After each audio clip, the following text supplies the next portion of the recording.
Ciudad Tepic. La ciudad se cuenta desde quien la vive.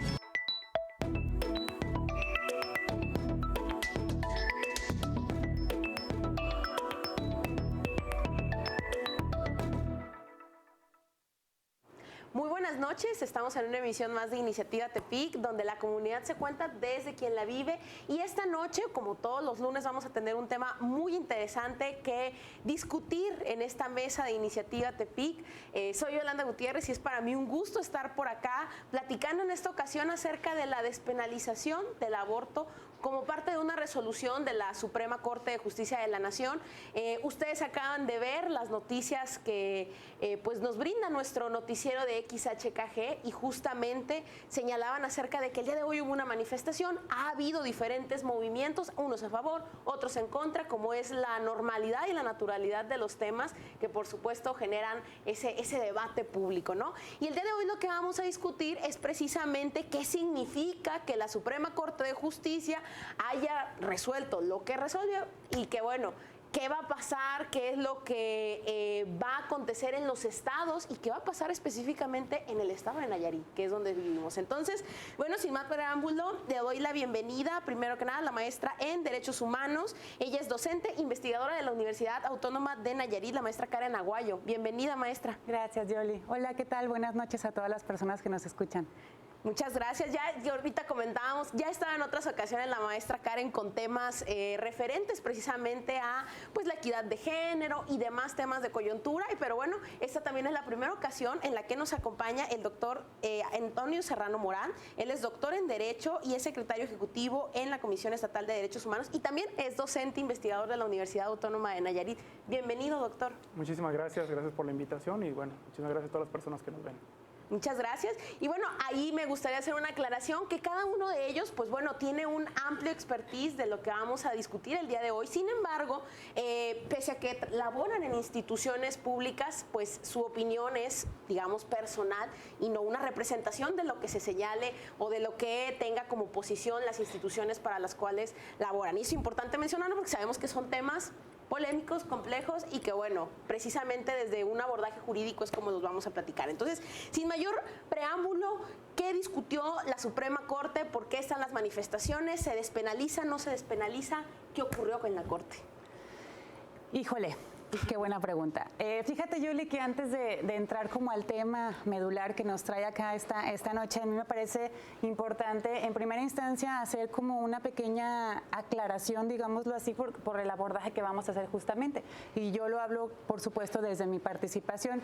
En el tema de las decisiones de nuestra máxima autoridad, digamos, a nivel jurisdiccional en el país, como lo es la Suprema Corte de Justicia de la Nación, me parece que el propio análisis que hizo en torno a estas decisiones, que ahorita vamos a entrar en materia, tiene que hacerse desde una perspectiva totalmente inter, multi y transdisciplinar, ¿no? Es decir, no solamente enfocarnos desde el ojo jurídico, desde el ojo legal, sino también echar mano de otras áreas como la antropología social, la propia psicología, por supuesto la sociología, la filosofía misma, es decir, cómo todas estas aristas integran una visión totalmente amplia e integral, propiamente dicho, de un tema tan peculiar que provoca generalmente secularización en el análisis, el debate, tanto en la academia como en la investigación, por supuesto en la comunidad, en las familias, etcétera, ¿no? Creo que todas las personas tenemos por ahí algún espacio donde se ha tocado el tema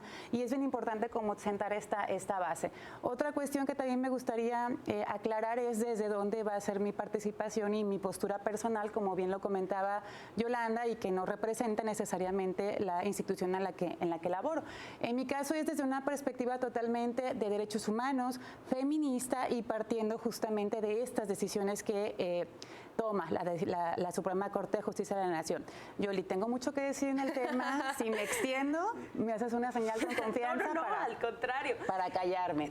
Y bueno, ahora sí ya entrando directamente al tema como tal, en primera instancia también me gustaría dejar claro que esto que pasó, este acontecimiento histórico de las decisiones de la Suprema Corte de Justicia, también tiene que ver con la pugna, el movimiento social, específicamente el feminismo, que desde hace algunos años surge surge principalmente en el sur, ¿no? A partir de países como Argentina, en donde este movimiento cobra fuerza y luego se extiende por América Latina y que por supuesto llega a México, esto de las mareas verdes, que por ahí en redes sociales también muchas personas hemos visto el alcance de estas movilizaciones y que justamente el movimiento feminista ha tenido un impacto, digamos, a gran escala y la Suprema Corte en algún momento tenían que entrar a este análisis. Debate, ¿no? Así es. Que al final del día, como bien lo menciona la maestra, había estado, se ha comentado todo el tiempo. A mí me tocó estar hace no tanto en una conferencia con la senadora Patricia Mercado, que ya es grande y que está a favor del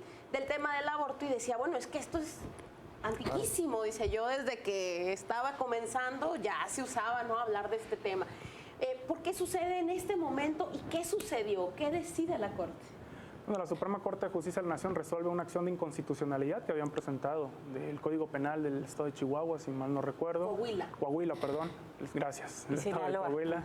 Sí, en donde lo que se señala la Suprema Corte de Justicia es que se prohíben las normas, o en este caso los códigos penales, que criminalicen de manera absoluta, si lo establece de manera absoluta, el aborto. Entonces, creo que el elemento esencial está ahí, en esto que denomina como una criminalización absoluta. Entonces, pero ya en los códigos penales abundaba el tema de excluyentes de culpabilidad, exacto, que te decían, porque mucha gente dice, es que en caso de violación, etcétera, ¿no? El de Nayarit es uno de ellos. El de Nayarit era uno de ellos. ¿Qué significa lo que ahora dijo la Corte? Bueno, también en su segundo párrafo la resolución señala que estos tipos de códigos que también señalan estas excepciones a la culpabilidad como tal, pues deben de ser rediseñados toda vez que contemplan la figura como un delito, o sea, todavía criminalizan la acción, independientemente de que no exista sanción si recae bajo uno de estos supuestos, y estos supuestos son si está en riesgo la vida de la mamá, si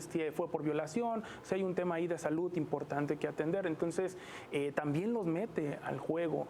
Yo considero pues que ahora lo que estamos viendo no solamente va a ser una reingeniería legislativa, sino también un tema de técnica legislativa de los estados, y los congresos locales tendrán la ardua tarea de saber muy bien y específicamente señalar cuál va a ser la nueva técnica legislativa que se va a utilizar para abordar la figura. Eso va a ser muy interesante de conocer. De acuerdo. Sí. Y la Corte dice estos preceptos son inconstitucionales. Claro. ¿Qué significa para la gente que dice, yo leí que había una acción de inconstitucionalidad y que la Corte dijo esto es inconstitucional? Bueno, en primera instancia hay que ver cuál es el panorama general del Estado mexicano, ¿no? Hablando como el país que habitamos. De los 32 estados, solamente 4 estados entendidos como entidad federativa han legalizado esta figura del aborto, este derecho al aborto como tal. Sin embargo, esta legislación es reducida porque se marca un determinado plazo, ¿no? Que generalmente son 12 semanas. Es decir, va a haber interrupción legal del embarazo sin criminalización para las mujeres, siempre y cuando se haga antes de las 12 semanas, porque posteriormente ya entramos a otro tema. Entonces, digamos que esa es como la condición general. En el estado de Nayarit, como bien lo apuntaban, tenemos desde el Código 368 hasta el 372, son bastantes artículos en donde se criminaliza. ¿Qué quiere decir criminalización? Me parece que esto es bien importante aclararlo, ¿no? Que sí se tipifica como tal una conducta delictiva el hecho de que una mujer voluntariamente decida practicarse un aborto, ¿no? Entonces, en estas circunstancias, pues toma relevancia las decisiones de la Corte, porque justamente estas acciones o estas declaraciones de inconstitucionalidad parten de 2 puntos centrales que nos van a ayudar a entender mejor. La primera, esto de evitar la criminalización, de que se declara inconstitucional que los códigos penales, específicamente de Sinaloa y de Coahuila, manejen como un delito como tal a las mujeres que decidan abortar. Y por lo tanto, aquellas mujeres que ya están en prisión cumpliendo una sentencia o sujetas a un proceso de esta naturaleza tendrán que ser liberadas de manera inmediata. ¿Cuál es el segundo eje medular de estas decisiones de la Corte?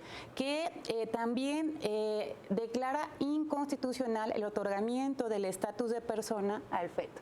Una discusión que desde la religión y desde otras perspectivas ha estado como en el centro de la mesa. Sin embargo, por fin la Suprema Suprema Corte lo que hace es superar ese fundamento y dice, pues no es un fundamento, porque la persona toma su estatus como tal a partir de que nace, no de que se concibe, ¿no? Porque el Estado como tal no tiene competencia para determinar en qué momento surge la vida. Es decir, cuando hablamos de la concepción como tal, estamos hablando también de otras áreas que tienen que ver con el alma, con el espíritu, y el Estado no debería sujetar, digamos, a las mujeres a esta interpretación, mucho menos implementarlas de manera sustantiva y material dentro de la legislación de la talla del derecho penal como tal, y la cuestión del reconocimiento de la persona y el respeto por los derechos humanos le compete única y exclusivamente a nuestra Constitución, ¿no? Como nuestra máxima ley a nivel nacional.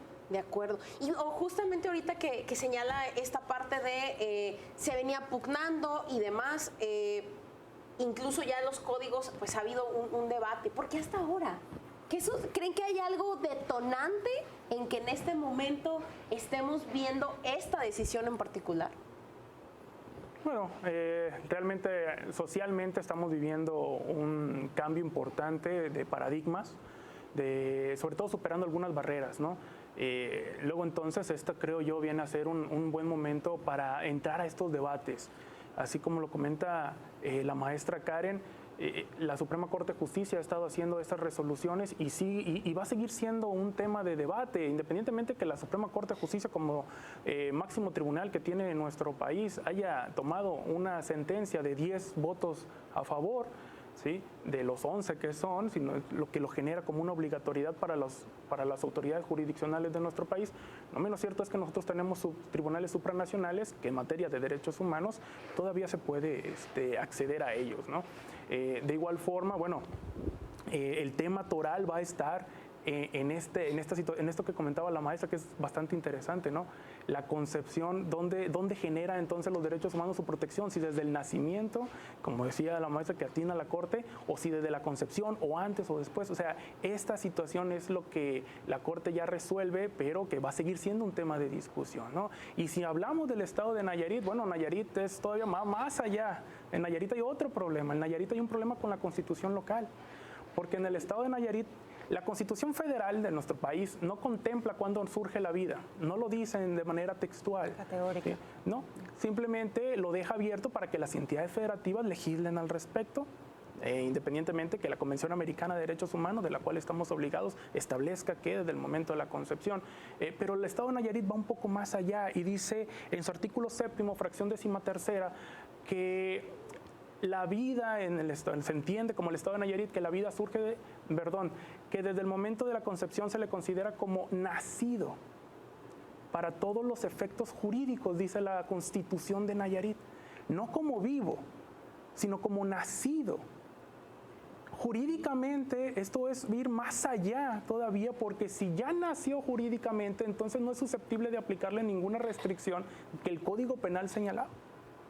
Sí, porque incluso el tema de las excluyentes de que claro, una violación, un aborto eugenésico cuando el feto viene. Una persona. Entonces ahí hasta ya estaba, o sea, ya había una contradicción, claro, por supuesto que sí, ya había una contradicción. ¿Y cómo se va a resolver esto? ¿Con el criterio de Sinaloa? O sea, ¿es aplicable el criterio que dicen que aplicó la Corte para el estado de Sinaloa, que señaló que la vida tenía una protección gradual, etcétera? ¿Directamente nos aplica o no?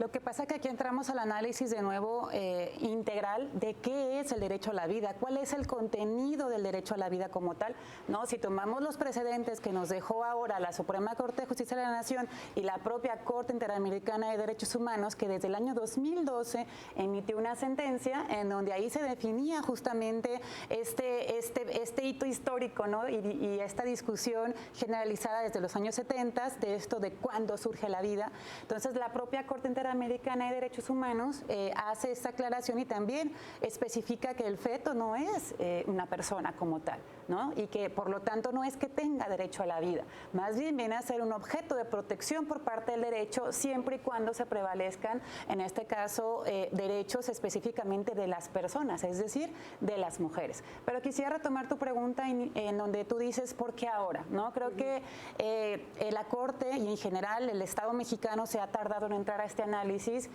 justamente por las cifras que arrojamos año con año en materia de abortos clandestinos. Simplemente en México cada año hay entre 750,000 y 1 millón de abortos clandestinos. ¿Qué significa clandestinos? Es decir, que se hacen en condiciones inseguras, insalubres, sin procesos de revisión por parte de la Secretaría de Salud, por parte del personal médico, etcétera. De estos miles y miles de abortos clandestinos, el 30% resulta con complicaciones graves que requieren atención médica urgente. Entonces, si nos situamos en este marco, estamos hablando de la muerte de decenas de miles de mujeres en México nada más, que mueren justamente por esta causa. Entonces, ¿qué es lo que se busca? ¿Qué busca el movimiento feminista con esto del aborto legal, seguro y gratuito? Justamente que estas cifras se reduzcan. Aquí no se trata de decidir a manera de juicio, ¿no? A manera de jueza, digamos, o juez, si está bien o está mal el aborto. Ese tema no está en discusión. Lo que está en discusión es justamente qué es lo que el Estado debe de hacer al respecto y cómo garantiza una serie de derechos humanos que tenemos las mujeres y que somos sujetas directas de este derecho. Es decir, el aborto no es un derecho universal, porque las únicas que podemos acceder a él, somos nosotras. Así es. Y por ejemplo, en este caso que señala, bueno, era una situación de las mujeres, porque al final del día pues son quienes biológicamente pueden gestar, que es un derecho contrariado, digamos, con el derecho que se concebía del feto, era un derecho que estaba contrariado y en este momento ganó la libertad de las mujeres. Hay mucha gente que lo interpreta de esa manera. ¿Consideran que había como una lucha de derechos? Bueno, que ganó uno. Bueno, realmente en materia de derechos humanos es muy claro, ¿no? Para poder limitar un derecho humano tienes que garantizar que estás protegiendo otro u otros al mismo nivel o mayor del que vas a restringir. A eso se le llama una pugna de derecho y es lo más complicado que existe. ¿Había una pugna de derecho en este caso? Comentan pues que no había una pugna o se comenta que no había una pugna porque no se le reconocía la calidad de persona. Sin embargo, aquellas personas que pugnan por un argumento en donde sí se le reconoce esta calidad de persona y que el hecho de que esté en formación no quiere decir que no deba de tener los derechos o que no deba tener el respaldo del Estado en su derecho a la vida y de desarrollo y de poder lograr la concepción al final, pues sí hablaban de una pugna como tal. Y entonces ahí estaba un choque entre si tenía que ser protegido de mayor manera, tomando en cuenta las cifras de salud de las cuales habla la maestra Karen, o si tenía que ser tomado en cuenta el tema del derecho a la vida como tal. Todos los derechos humanos tienen límites. Ningún derecho humano es absoluto. Todos tienen límites. El derecho a la vida tiene un límite, el derecho a la decisión también lo tiene, el derecho al libre desarrollo de la personalidad, que son algunos de los derechos que puso la Corte sobre la mesa para atacar esta resolución, también lo tiene. O sea, hay que empezar a visualizar, creo yo lo más importante aquí es empezar a visualizar cuáles son los efectos futuros de esta resolución. Más allá de las reformas normativas, pues vamos a ver entonces cómo el derecho al libre desarrollo de la personalidad poco a poco se va posicionando por encima del resto de los derechos. Porque no solamente ha pasado en este tema. El tema del libre desarrollo de la personalidad ya ha pasado en un tema, por ejemplo, de la marihuana. Claro, el tema, la agenda de género maneja mucho este derecho. El tema del divorcio incausado, también la Corte lo resolvió a través de este derecho. Entonces, poco a poco el libre desarrollo de la personalidad está ganando terreno frente al resto de los derechos humanos. El gran problema es que los derechos humanos no tienen jerarquías, es decir, no es la vida por encima de todos, valen lo mismo. Están jerárquicamente situados en el mismo lugar. Entonces, al momento de pugnar o chocar uno frente al otro, si así lo queremos ver, pues se tiene que hacer un análisis consensuado, jurídico, social, cultural, de salud, etcétera, etcétera, para ver cuál tiene que tener una mayor protección frente al Estado o del Estado mismo. Ese es el tema, eso es lo complicado de los derechos humanos. Filosofar sobre derechos humanos, hablar sobre ellos, pues todo es muy sencillo hacerlo, sobre todo cuando ya hay 2, 3 copas encima, pero ya pugnar y defenderlos con argumentos y raciocinios, eso es lo complicado que tiene el tema, ¿no? Y bueno, obviamente que estos temas van a seguir dando de qué hablar y va a haber más análisis. Esta es una resolución que tiene la Suprema Corte de Justicia, pero acuérdense que los derechos son progresivos. Va a seguir evolucionando, van a seguir nuevos y van a salir nuevas resoluciones. De acuerdo. ¿Y era necesario en este marco de constitucionalidad, de derechos, etcétera, que marcara esta pauta la Corte? Por ejemplo, muchos de los argumentos que se han vertido es que realmente no había mujeres.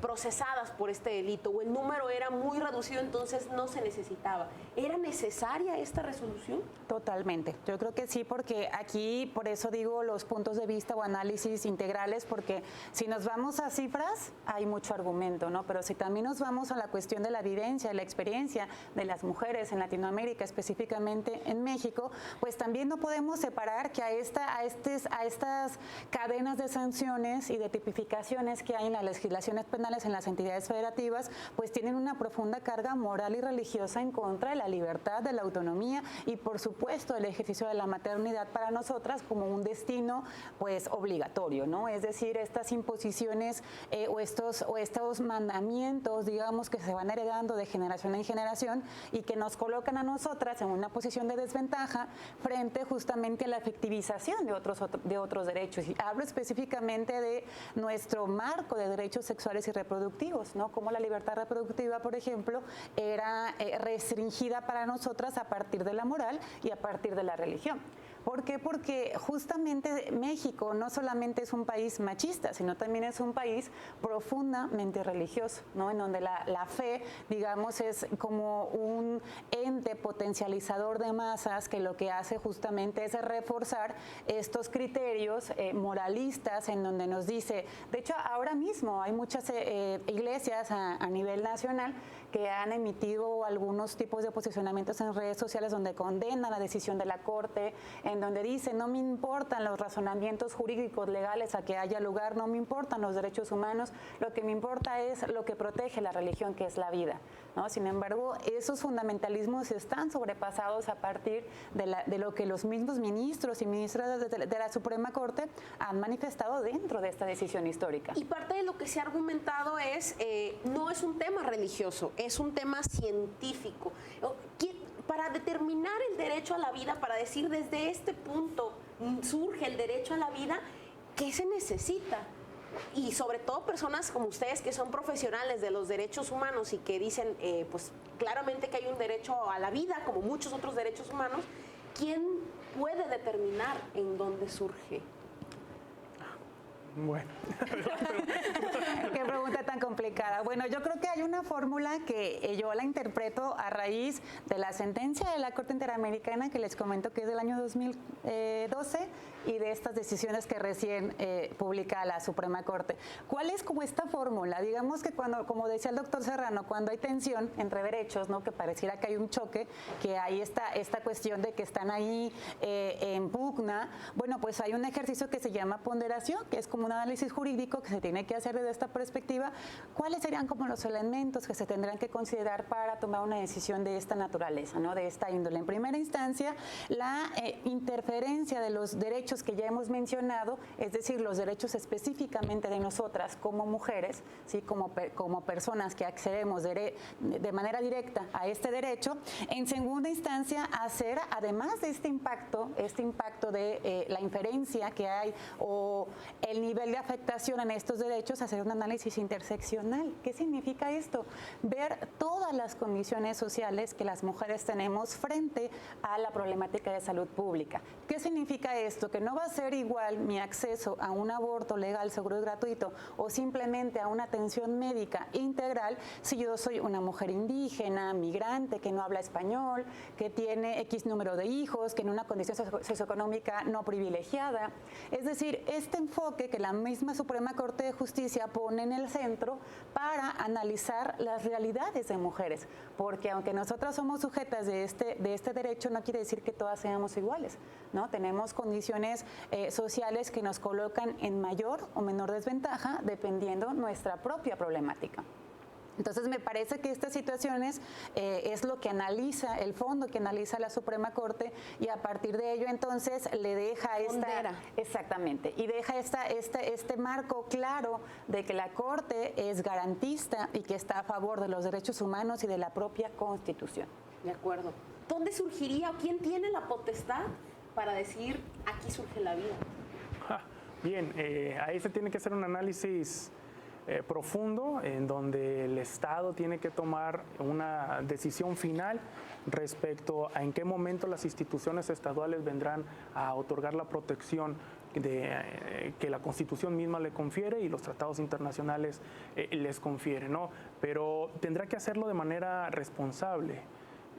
No siendo sujeta a presiones ni sociales ni de corrección política, ¿no? Porque en ocasiones estamos viendo cómo lo políticamente correcto está yendo por encima de lo jurídicamente correcto. Eso es muy peligroso, porque entonces quiere decir que las normatividades y las realidades sociales son construidas con base en movimientos sociales netamente desde un aspecto personal o de ideologías personales, y eso pues tampoco se puede permitir, vamos, no porque la sociedad no deba de intervenir, al contrario, todos debemos de ser activistas, creo yo, ¿no? En algún punto o en algún grado, pero también debemos de constatar que el Estado tiene esta potestad y esta facultad de poder señalar y debe de señalar hasta dónde deben de llegar estas restricciones que el propio Estado y estos derechos que el propio Estado puede otorgar, ¿no? Y justamente ahora que lo señala acerca de la influencia de los movimientos, se ha señalado incluso la posibilidad de, lo vamos a consultar al pueblo, que el pueblo Exacto. o que las personas decidan o las mujeres decidan si debe de ser o no un derecho a abortar. ¿Esto sería correcto o incluso legalmente válido, constitucional al menos? Pues creo que no. Creo que no. Hay herramientas jurídicas para que el Estado lo haga, claro, ¿no? Sin embargo, aquí tenemos que ver quiénes son las sujetas directas, de nuevo, de la efectivización, garantía, respeto, acceso a este derecho como tal. Me parece que ahí está, digamos, el punto de tensión, ¿no? Hasta dónde los movimientos sociales realmente, específicamente en este tema, hablando del movimiento feminista, hasta dónde realmente tiene un piso objetivo, que en este caso lo tiene, ¿no? Hay argumento, hay fundamento para hacer como esta lucha, este movimiento, y por supuesto presionar al Estado mexicano, sea del nivel que sea y sea del poder ejecutivo, legislativo, judicial, para que haya una transformación del derecho. ¿Por qué? Porque el catálogo de derechos humanos, específicamente de las mujeres, fue conquistado así.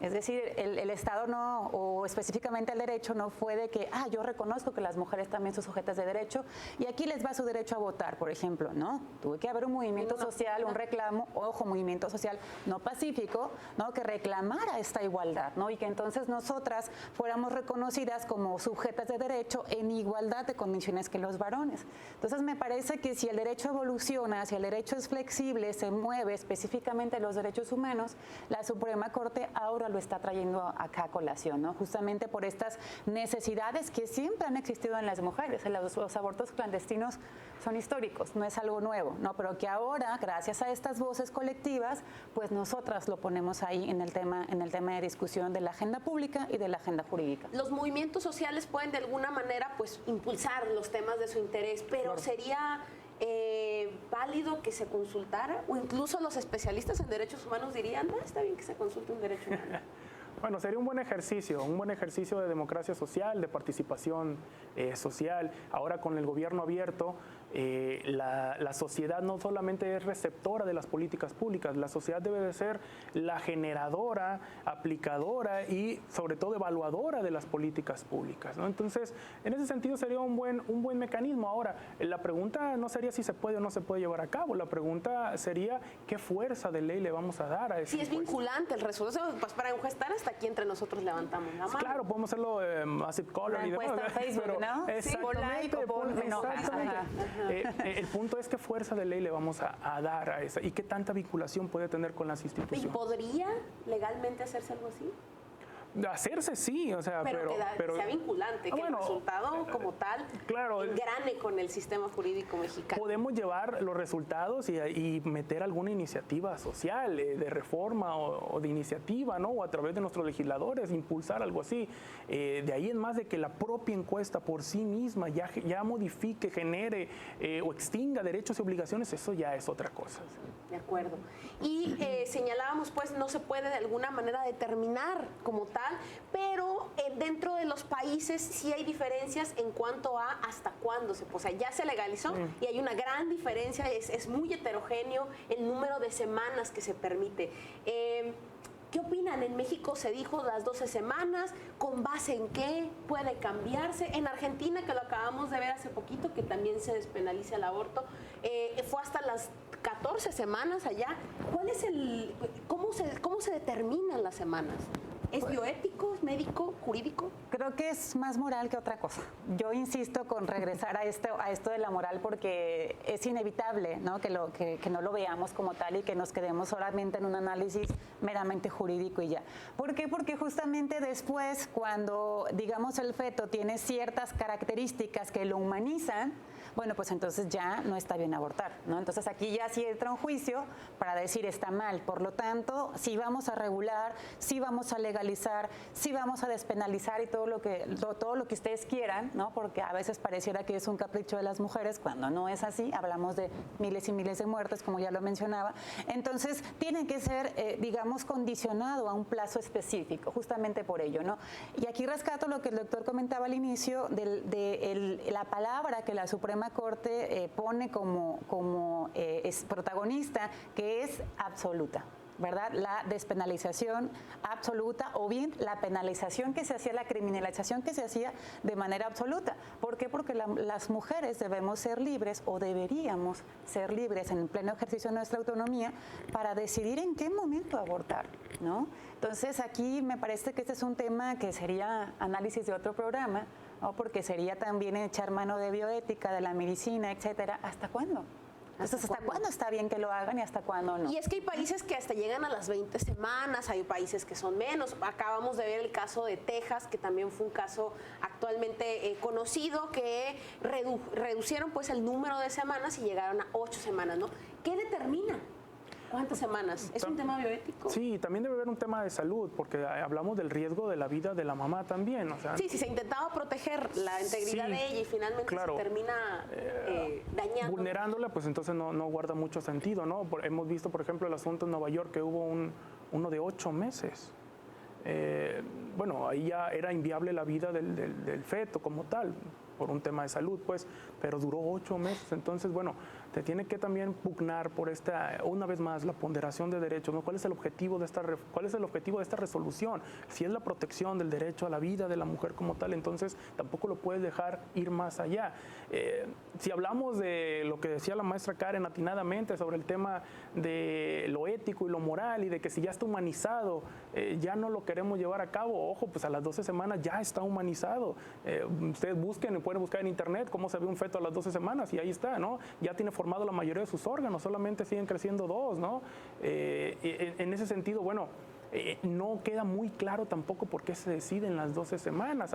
Yo sí creo que debe de haber un poco más de estudio, análisis y discusión en este tema para poder determinar con bases científicas por qué el límite de semana, ¿no? ¿Hasta dónde? Sí, ¿por qué más? ¿Por qué menos? O sea, ¿surgen las 12 semanas como un tema de convención internacional o de estamos muchos de acuerdo y pues bueno, como una cosa de posverdad o qué sucede, por qué se marcan esas 12 semanas? Pues generalmente, bueno, lo que yo he visto en este análisis para la decisión de las exposiciones de motivos de las entidades, de las 4 entidades federativas que aquí en México ya han ocupado, o ya se han ocupado, mejor dicho, del tema de la despenalización y también de la legalización, como el caso de la Ciudad de México, no hay criterios claros en ese sentido, ¿no? Lo que sí veo es un análisis meramente personal, de decir cuando yo como servidor público, como funcionario, considero, y que generalmente cuando se tomaron estas decisiones específicamente en la Ciudad de México, la mayoría de las personas que intervinieron en ello fueron hombres, ¿no? Entonces también de nuevo hay una sujeción a la decisión de qué es lo que debería ser bueno para nosotras a partir de la perspectiva masculina, que eso también me parece que es importante mencionarlo como tal. De acuerdo. ¿Debería de ampliarse o reducirse ese número? Yo creo que debería quedarse libre. O sea, si hablamos de despenalización, de no criminalización, debería quedarse así. Que las mujeres decidamos qué es lo que queramos hacer con nuestro cuerpo, con el libre desarrollo de la personalidad, con nuestra decisión de la maternidad o no. Es decir, ni los hombres, ni el Estado, ni la Iglesia, ¿no? Que ninguna organización de esta naturaleza limite el ejercicio de la autonomía de nosotras. Me parece que eso es lo ideal. Entonces, que pueda ser libre durante todo el embarazo. Sí, claro. O sea, que no se marque un determinado tiempo, porque eso de nuevo nos sujeta a una prohibición, a una restricción, ¿no? Y que eso también está mandando, digamos, como este mensaje, ¿no? Que se instala dentro de la psique de las personas de decir, es que si lo hago después ya está mal.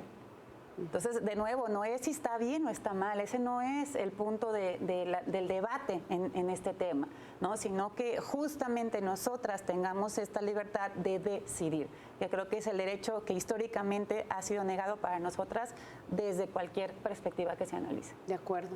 Y señalaba la Corte al respecto de la vida desde la concepción, decía, bueno, es que la protección del Estado de la vida es como una cosa gradual, ¿no? Entonces es como que va aumentando y cada vez se protege más. ¿Tiene un sentido, o sea, debería entonces considerarse esta protección gradual? ¿Concuerda o no con el tema de que pueda ser incluso libre? Pues es que la protección gradual pues va en contra de que los derechos humanos son absolutos. No hay gradualidad dentro de los derechos humanos. Es decir, bueno, la Corte nos establece ahora esta resolución y a muchos nos queda así como que incomprendida esa parte, porque la gradualidad de los derechos humanos se ha utilizado inclusive para violentar derechos humanos, mucho en los derechos económicos, sociales, culturales y ambientales, que son los DESCA, ¿no?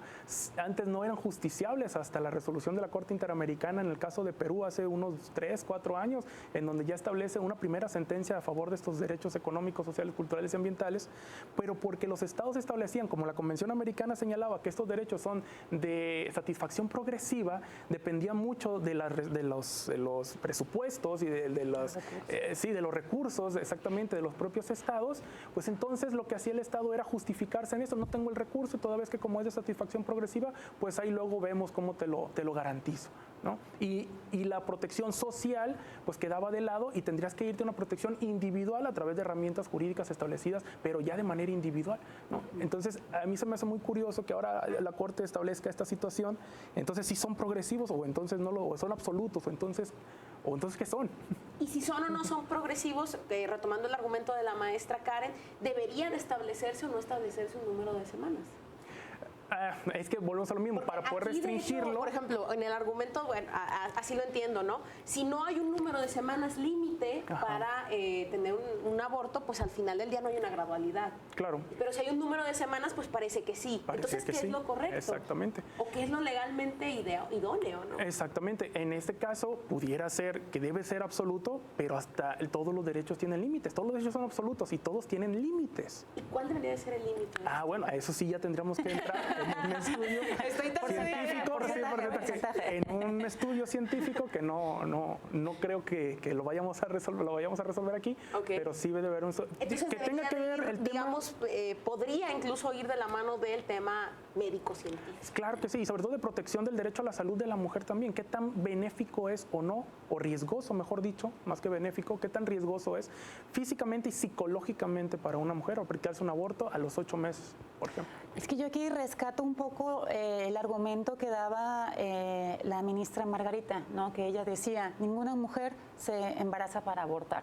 Es decir, no es que al momento de que yo como mujer me doy cuenta que estoy embarazada y que mis condiciones no son idóneas, ¿no? para ejercer mi maternidad, por lo tanto, de manera voluntaria decido interrumpir mi embarazo y abortar. No es con esa conciencia, ¿no? Es decir, hay otros factores porque la decisión de abortar es una decisión difícil. No hay mujer que yo conozca, y conozco muchas, de muchas edades, de distintos espacios, etcétera, no hay ninguna que diga, ay, es que abortar es tan fácil, ¿no? O sea, Yolanda, vámonos a abortar. No, es y la misma ministra lo decía, es una decisión profundamente personal, espiritual, social, familiar, fuerte. Entonces me parece que en esto de si los derechos humanos son absolutos o no, pues se debe de dejar en claro eso, ¿no? Que justamente esa decisión debe partir de toda la gama de derechos humanos de las mujeres que se están tratando de que se nos garanticen a partir de estas decisiones jurisdiccionales. ¿Por qué? Porque es el campo de objetividad que tenemos entonces para reducir estas cifras de abortos clandestinos. Y despenalizar y legalizar, ¿es lo mismo? ¿No es lo mismo? La gente se ha preguntado, ¿quiere decir que ahorita yo ya puedo ir al hospital civil y solicitarlo? ¿No estamos en ese ámbito todavía? No, todavía no llegamos a eso. Ahora es el segundo paso tal vez, o el tercero o el cuarto. Primero es la armonización de la normativa. ¿Se pueden negar los congresos locales? A esto, bueno, no, corren el riesgo de caer en una inconstitucionalidad general de la norma. Lo que sí pueden hacerlo, bueno, aquí también hay otro tema, el tema de los profesionistas de la salud, ¿no? Y su tema de objeción de conciencia. Y eso que quede muy claro, sí puede haber objeción de conciencia, pero la institución de salud debe de garantizar todavía este otro derecho. Es decir, mi médico especialista en el tema no lo quiere llevar a cabo a través de un tema de objeción de conciencia, pero eso no quiere decir que no debo de tener otro especialista que sí lo pueda llevar a cabo. ¿Sí? Porque tienes que garantizar estos dos derechos en este caso. Y entonces, en este momento todavía no se puede acceder a ninguna institución de salud pública a practicarse este procedimiento. En este momento, ¿qué tiene que ocurrir entonces? Primero, que los alcances de la Corte son específicamente para la entidad federativa que hizo como esta acción, ¿no? Que promovió esta acción, específicamente Coahuila y Sinaloa. ¿Qué implicaciones tiene para, por ejemplo, Nayarit, que no interpuso ninguna acción de este tipo, que solamente las juezas y los jueces de este estado específicamente tienen, no la obligación, pero sí como el deber, digamos, de voltear a ver este criterio de la Suprema Corte y emitir sentencias en ese sentido? Sin embargo, el Congreso del Estado de Nayarit, el Poder Ejecutivo del Estado de Nayarit, pues no está obligado todavía a implementar una política pública en favor de un aborto legal, seguro y gratuito. Entonces, con esto, primero, con estas decisiones de la Corte lo que se logró fue la no criminalización, es decir, que ninguna mujer vaya a la cárcel por decidir abortar. ¿Qué es lo que sigue? Que se busque que las entidades federativas vayamos exactamente por lo mismo, por la despenalización, que no exista una norma que haga punible, es decir, que castigue la decisión de las mujeres. ¿Cuál sería como el segundo paso entonces? La legalización, que es lo que pasa en la Ciudad de México. ¿Qué es la legalización? Es cuando la agenda pública del Estado en materia de salud también toma en cuenta y despliega acciones en favor de los derechos sexuales y reproductivos de las mujeres a partir del aborto legal, seguro y gratuito. Es decir, entonces yo ya sí voy a un hospital público y me someto a un aborto de manera voluntaria. Eso es la legalización. Pero todavía estamos un poquito retirados y al final del día los congresos no tienen esta obligación de no hay una inconstitucionalidad por omitir, digámoslo, ¿no? Ellos pueden continuar, puede continuar la ley así como está y hasta que se presente el caso. ¿Sí es así? Bueno, sí, adelante, maestro. No. Bien, aquí la Corte resuelve por 10 votos a favor. Lo que genera una obligatoriedad para los órganos jurisdiccionales de que sienta un precedente en este tipo de asuntos, lo cual es un primer gran paso para poder generar la armonización de las normas. ¿Sí? Hasta que no exista, dijera la maestra Karen, hasta que no exista un asunto de una acción de inconstitucionalidad de la norma de Nayarit y que no sea acatada, pues entonces ahora sí vendrá esta sanción por parte de la Suprema Corte, que no es otra cosa más que una acción de inconstitucionalidad, nos dice una declaración general de inconstitucionalidad en donde te van a decir que toda tu norma pues no es aplicable toda vez que no has acatado esta situación, ¿no? Se corre el riesgo y muchos critican de que si la Suprema Corte de Justicia puede llegar a convertirse en un legislador positivo, ¿no? Que supla de alguna manera las funciones legislativas. Exactamente. Y bueno, ¿y estamos en ese riesgo? Sí. Pues sí. yo espero que no, sinceramente. El riesgo sí está. Bueno, pues sí, está la posibilidad de que se traten de extralimitar o de que o sin quererlo, pues, se extralimiten y se conviertan en un legislador positivo y ahí sí ya estamos hablando de otro tema. Ahí estamos ya la vulneración de la autonomía de los poderes. Incluso la Corte, dentro de esta serie de resoluciones en el mismo tema que ha hecho espontáneamente todas juntas, también nos habla acerca de la objeción de conciencia, como ya lo mencionaba, y en esta parte dice estamos a favor, pero dice, tiene como una excepción, ¿no? Que es cuando hay como un riesgo, corre riesgo, ¿no? ¿Qué va a pasar, digamos, en una clínica rural donde alguien quiere y hay un solo médico? ¿Cómo va de alguna manera a servir o a no servir o a funcionar o a operar este derecho a objetarse de conciencia? esto es lo interesante y por eso las personas que estamos en el área de derecho vamos a responder dependiendo del caso concreto, ¿no? Porque aunque hablamos de normas generales, de aplicatividad nacional, ¿no? Como las decisiones de la Suprema Corte que hablan abortos, punto, o sea, desde una perspectiva general, como ya lo decía yo, el enfoque interseccional es bien importante porque cada caso de las mujeres es distinto, ¿no? Y puede haber similitudes entre sí, sin embargo, al momento de resolver específicamente, de garantizar o de dejar intacto el catálogo de derechos humanos, va a haber estas tensiones en la realidad concreta, dependiendo el espacio geográfico también en donde estemos ubicados o ubicadas. En este caso que comentas tú, que va a pasar en una clínica rural donde solamente hay un médico y él, digamos, activa su principio de objeción de conciencia, bueno, entonces tenemos que ver que ahora la Suprema Corte ya está también discutiendo esto de la objeción de conciencia, en qué sentido va a tomar la decisión, ¿no? Pero ¿de qué manera entonces el Estado mexicano, específicamente la Suprema Corte, va a llegar a estos contextos? Ese es como el desafío que se tiene. No, y que no pruebe desconociendo estas realidades que hay una sola clínica y sucede pues que hay este tipo de situaciones. En ese contexto, los derechos humanos son muy garantistas, sí, pero lo más importante es la efectividad de los derechos humanos.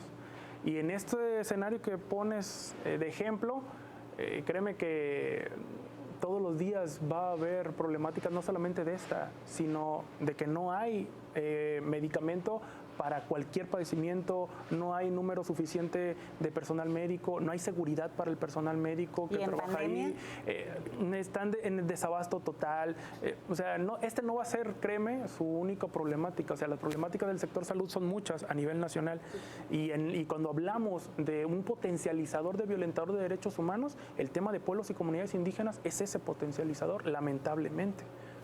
Entonces, pero podría llegar a haber una pugna, digamos, entre el derecho a decir, yo me objeto, oye, pero me lo tienes que practicar, y entonces estamos aquí alejados. A lo mejor no puede, o sea, si lo pensamos en términos de la ciudad, pues bueno, a lo mejor no es esa la realidad, pero bueno. Es que se tendrá que resolver, o sea, por eso el personal médico tiene que estar plenamente capacitado, ¿no? Sobre la labor como profesionales de la salud, el alcance que esta labor incluye e impera, que es el mismo alcance de las abogadas y los abogados, ¿no? Es decir, hasta dónde estamos obligados o obligadas a prestar una defensa, por ejemplo, a una persona que es acusada de violación de una menor de edad, ¿no? Es decir, aquí también hay una objeción de conciencia que no se llama así, ¿no? Sin embargo, ese es como el criterio de yo decidir si sí o no. Sin embargo, aquí sí está implícita la decisión de la persona abogada. En el caso del personal de la salud tendrá que resolverlo, ¿no? Porque como bien lo decía el doctor, no es de que mi ideología no me lo permite, yo ya me voy, ahí te quedas cuando probablemente esa mujer se esté muriendo o su riesgo o el riesgo que tenga a perder la vida sea muy latente. Tendrá que resolver, aunque sea la única persona que esté capacitada para ello. De acuerdo, muy bien. Pues el programa se nos ha ido volando como cada lunes. Yo les comentaba una hora, pero prácticamente entre tantos temas nos vamos bastante rápido. Entonces, les agradezco a la maestra Karen Aguayo y al doctor Antonio Serrano Morán por habernos acompañado esta noche. Muchísimas gracias. Creo que hemos tocado este tema desde otras perspectivas porque va a seguir siendo un tema de coyuntura. En esta ocasión tocó el tema jurídico y esperamos haber sido además muy, digamos, como lo comentábamos, ¿no? Que fuera un poco más digerible porque a veces la Corte es muy jurídicamente elevada y entonces se aleja un poquito del ciudadano. Entonces es importante hablarlo desde esta perspectiva y pues que al final del día se reconozca, ¿no? Al final la máxima protección de los derechos humanos. Sabemos que puede llegar a haber una pugna, pero bueno, al final del día la decisión personal y moral propia también no puede inhibir la decisión de otras personas que quieren hacerlo de otra forma, ¿no? Entonces, muchísimas gracias por habernos seguido, a toda la audiencia de XHKG y de Iniciativa Tepic, muchas gracias y nos vemos el próximo lunes aquí en Iniciativa Tepic, donde la comunidad se cuenta desde quien la vive. Hasta pronto. Iniciativa Tepic. La ciudad se cuenta desde quien la vive.